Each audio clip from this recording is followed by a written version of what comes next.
हमारे साथ है 2016 में ऑल इंडिया पीएमटी जिनकी फर्स्ट रैंक आई थी। मैं बोलूँगा डॉक्टर है संजय शाह। इन्होंने न्यू दिल्ली एम्स को ज्वाइन किया था अपने यूजी कोर्स के लिए और अभी न्यूरो सर्जरी के हिसाब से आगे जो कह दीजिए स्पेशलिटी के हिसाब से मेडिकल प्रोफेशन में चल रहे हैं। पढ़ाई इनकी चल रही है। आज आए यहाँ पर ऐसे एक सेशन में जिसपे पहले ये भी इसको एक तरह से अटेंड कर चुके हैं, उसका हिस्सा बन चुके हैं और उसके टॉप रिजल्ट में सिरमौर बन चुके हैं। तो है आपको कैसा लगा जाके सक्सेस पावर सेशन में? या डेफिनेटली कई सालों बाद मैं वापस कोटा आया हूँ, तो अपनी जो पुरानी जो 2 साल की जो जर्नी थी उसको याद करने का मौका मिला है। आज मैं पुराने लोगों से मिला हूँ, अपने टीचर से मिला हूँ, तो इस माहौल को एक बार फिर से एक्सपीरियंस करने का मौका मिला है। तो एक बहुत ही अच्छा एक एक्सपीरियंस रहा मेरे लिए। और आपको अपना कोई याद आ रहा है ऐसा मोमेंट जिसके अंदर आपको लगता है आज बच्चे जो पीछे चल रहे हैं आपकी इस जर्नी के हिसाब से जो आप फुटप्रिंट छोड़ के गए, तो उनको कोई ऐसा मैसेज जिसके अंदर कभी आपको ऐसा लगा हो यार कुछ अंदर से खोखलापन हो गया है, कुछ एनर्जी कम हो गई है, मोमेंटम कम हो गया है, कुछ थोड़ा सा नेगेटिव थॉट्स आने लग जाते हैं, उससे ओवरकम कैसे होते थे आप? ये जो होता है जर्नी, इतनी लंबी जर्नी है, तो इसमें ऐसे कई सारे मौके आते हैं जहाँ पे आपको लगता है कि ये कैसे होगा, ये कैसे मुमकिन होगा। तो उन जो मोमेंट्स होते हैं उसमें अपने पेरेंट्स का सपोर्ट जो आप ले सकते हो वो बहुत इंपॉर्टेंट होता है। तो मैंने हमेशा अपने पेरेंट्स की ओर देखा है, उनकी तरफ देखा है, मैंने उनको इंस्पिरेशन माना है।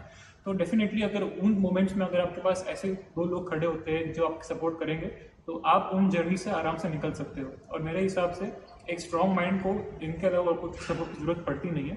तो मेरे हिसाब से वो मोस्ट इंपॉर्टेंट चीज़ है प्रिपरेशन का। एक आप ही ऑल इंडिया पीएमटी के हिसाब से अपने ट्रैक पे चल रहे थे, आपने और तरह कॉम्पिटिटिव एग्जाम्स भी दिए हैं, उसमें भी आपके अचीवमेंट है। कई बार जो एग्जाम्स हैं, मेन आपका जो गोल था मान लीजिए मेडिकल प्रोफेशन के हिसाब से कि मुझे न्यू दिल्ली एम्स जाना है, तो उसके हिसाब से आपके बीच में कभी आता था कि मेरा रिजल्ट यहाँ ये चल रहा है, रैंक कैसे जा रही है, मेरे से कोई कभी आगे निकल गया, या कह दीजिए एग्जाम की डेट क्या होगी, ऐसी कोई बातें दिमाग में चलती थी आपके? ये डेफिनेटली कई सारा के विचार आते हैं, क्योंकि इतना बड़ा हाई स्टेक्स एग्जाम है, इतना कुछ लगा होता है इस एग्जाम पे। तो कहीं भी कुछ भी छोटी मोटी चीज़ अगर चेंज होती है, जैसे मेरे टाइम पे पहले AITMT होने वाली थी, आखिरी 2 दिन में उन्होंने सुप्रीम कोर्ट ने उसको नीट कर दिया था। तो वो एक बहुत बड़ा चेंज है कि 2 साल की मेहनत है और 2 दिन पहले ये कुछ नया चेंज आ रहा है। तो ऐसी छोटी मोटी चीज़ें, लेकिन मन में हमेशा एक ख्याल रहता था कि मतलब आपने जो प्रिपरेशन की है सिलेबस सेम का सेम रहेगा, कुछ ऐसे चेंज होने नहीं वाला है। तो अगर आप अपने सिलेबस में कॉन्फिडेंट हो तो फिर एग्जाम का नाम कुछ भी हो जाए, कुछ भी चेंज हो जाए, इट डज नॉट मैटर। तो मैंने हमेशा वो सोचा था और इसलिए मेरे ऐसे वाला स्ट्रेस कभी बढ़ा नहीं था इन चीज़ों से। कितनी अच्छी बात बोली बच्चों। आप लोग ये सोचते रहते हो पैटर्न क्या होगा, पैटर्न के हिसाब से इस बार एग्जाम की डेट क्या होगी, फालतू बातें में एनर्जी लगाते रहते हो, माइंड टाइम एनर्जी फालतू में इस पर डिस्ट्रॉय करते रहते हो, जबकि जो होगी सबके लिए जैसी होगी। कोई नाम भी चेंज होगा सबके लिए होगा। सिलेबस के आपके 3 सब्जेक्ट तो बदलेंगे नहीं, वो तो आपको भी रहेंगे फिजिक्स केमिस्ट्री बायो, और उसके हिसाब से सबके लिए जब सेम है तो अपन वहां एनर्जी क्यों लगाए? अगर आपको वास्तव में फेम होना है तो बस अंडरग्राउंड होकर अपना जो पार्ट है उसको और बेस्ट करें, रोज की रोज मेंटेन करें, अपने रिवीजन को एक अच्छे विजन के साथ पूरा करें।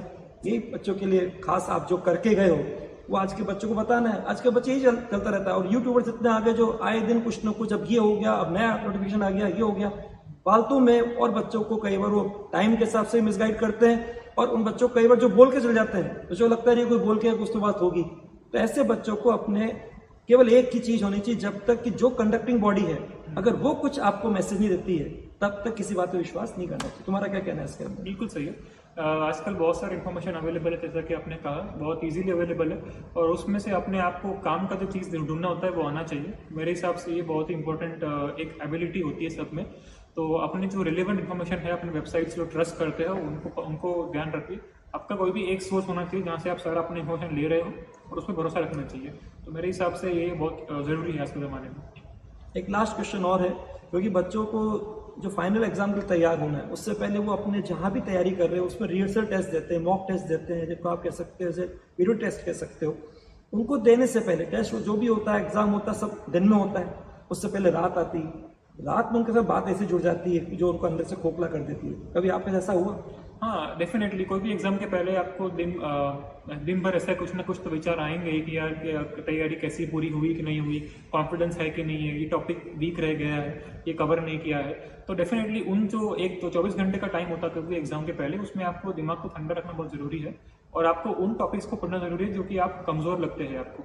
तो जो भी आपके टॉपिक्स आपने सिलेक्ट किए हैं कि यार ये मेरा वीक पॉइंट है, उस पर ध्यान रखिए, और बाकी जो एग्जाम में आपको फुल कॉन्फिडेंस के साथ जाना चाहिए।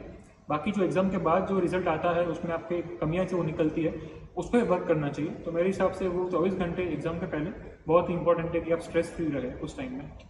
बहुत बढ़िया बात है, अपने फाइनल डे के हिसाब से जो आपकी तैयारी है उस पर विश्वास करके और बस today my day I have to do my best, बस ये लेके जाए तो हर बच्चा जितना पोटेंशियल रखता है कम से कम उतनी तो वसूली कर। बिल्कुल, बस ये मैसेज बच्चों के पास होना चाहिए। चलते आप कुछ बच्चों के लिए बोलना चाहेंगे? बस मैं यही बोलूँगा कि ये जो 2 साल का जो आपका जर्नी है वो उसको अगर आप सक्सेसफुली क्लियर करते हो तो आपका जो आगे का पाथ है वो काफ़ी इजी हो जाता है। तो मेरे हिसाब से आपको इन 2 सालों पे अपने जो प्राइमरी गोल्स है उन पे ध्यान रखना चाहिए, ताकि आपके जो फ्यूचर का जो दूसरे और कोई आपको शौक है जो आप कर सकते हो उनको करने के लिए आसानी बने। तो ये प्लेटफॉर्म अगर आप तैयार हो जाएगा अभी 2 साल में तो आपके लिए बाकी सारे लाइफ के अचीवमेंट्स पॉसिबल हो जाएंगे। तो मेरे हिसाब से इस 2 साल पे अपना गोल डिसाइड करिए, उस पर फोकस करिए और उसकी तरफ वर्क करिए। बच्चों, आज आपका मिलना हुआ। इस समय जो न्यू दिल्ली एम्स के अंदर न्यूरो सर्जरी के अंदर पढ़ाई कर रहे हैं, तो जरा आप में से कौन कौन इनसे मिलने वहाँ जाना चाहते हैं new Delhi AIIMS, comment box जरूर लिखना। और आज आपको इतनी अच्छी इनको गाइडेंस आपको मिली है, इसके लिए थैंक्स कहना। आपका बहुत बहुत साधुवाद धन्यवाद बच्चों की ओर से, सबकी ओर से, कि आपने बच्चों को अपनी जर्नी से जोड़कर जो भी तरह के आपको इसके अंदर लगा था कि इन बातों से हमको बचना भी है और इन बातों के अंदर अपना विश्वास भी रखना है, उसके लिए गाइड किया। और हम आपसे मिलने जरूर आएंगे। Wish you all the best for your forthcoming endeavours, forthcoming all beginnings, forthcoming future. Thank you.